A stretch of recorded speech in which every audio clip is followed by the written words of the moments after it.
Trade और terror एक साथ नहीं चल सकते, लहू और खून एक साथ नहीं बहेगा। लेकिन क्योंकि भारत हमेशा वसुधैव कुटुंबकम यानी पूरे के पूरे विश्व को एक फैमिली मानता है, एक परिवार मानता है और विश्व मित्र की भूमिका निभाता है, इसीलिए ये पहचाना गया कि टेररिज्म एक रीजनल प्रॉब्लम नहीं है, ये एक ग्लोबल प्रॉब्लम है।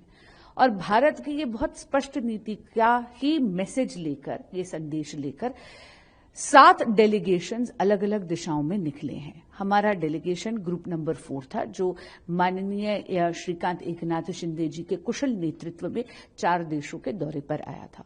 लेकिन ये टूर नहीं था, ये उद्घोष था भारत के सुदृढ़ संकल्प का।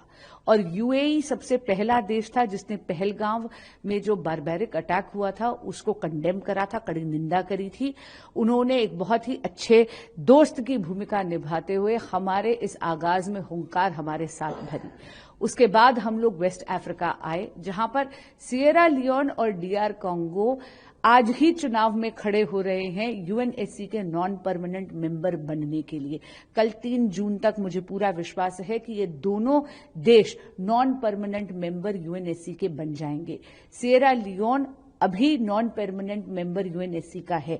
यानी ये तीनों देश जो वेस्ट अफ्रीका के हैं, ये न केवल भारत के पुराने मित्र हैं, हमारे बहुत अच्छे बायलैटरल रिलेशनशिप है इन तीनों देशों के साथ, बल्कि ये बहुत ही महत्वपूर्ण भूमिका निभा रहे हैं वैश्विक पटल पर।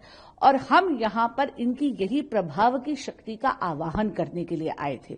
मुझे बहुत खुशी है ये कहते हुए कि हमारा डिप्लोमैटिक मिशन बहुत ही सक्सेसफुल रहा है, सफल रहा है।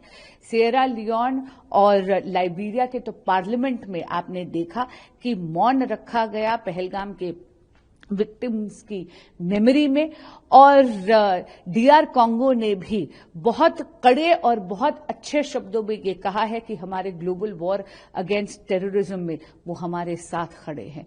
मुझे बहुत ही खुशी है ये कहते हुए कि 140 करोड़ भारतीयों का जो संकल्प है आतंकवाद के खिलाफ, उसका आगाज, उसका उद्घोष अब पूरे विश्व में हो रहा है।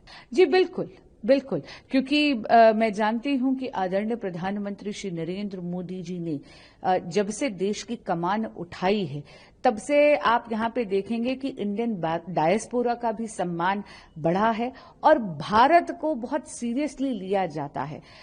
इसी दौरान आपने ये भी देखा, हमारे दौरे में एक बहुत बड़ी खुशखबरी हमें मिली कि भारत चौथी सबसे बड़ी अर्थव्यवस्था बन गया है विश्व में। 4th लार्जेस्ट इकोनॉमी होने का एक अपने आप में बहुत महत्व होता है। और मुझे लगता है ये सारे के सारे वो चारों वो देश हैं जो हमारे बहुत पुराने मित्र हैं। ये वो देश हैं जिनका साथ हमने कोविड में भी निभाया था। और क्योंकि अब हम वैश्विक पटल में 4th लार्जेस्ट इकोनॉमी बन गए हैं और जो डिप्लोमेसी 1 दशक से मोदी एडमिनिस्ट्रेशन ने करी है, उससे मुझे लग रहा था कि हमें बहुत ही ज्यादा अच्छा रिस्पांस मिलेगा। लेकिन हाँ, आपके माध्यम से यहाँ के इंडियन डायस्पोरा का धन्यवाद जरूर करना चाहूंगी। जो वात्सल्य उनसे मिला, जो ममत्व उनसे मिला, जो स्नेह उनसे मिला, घर की थोड़ी कम याद आई।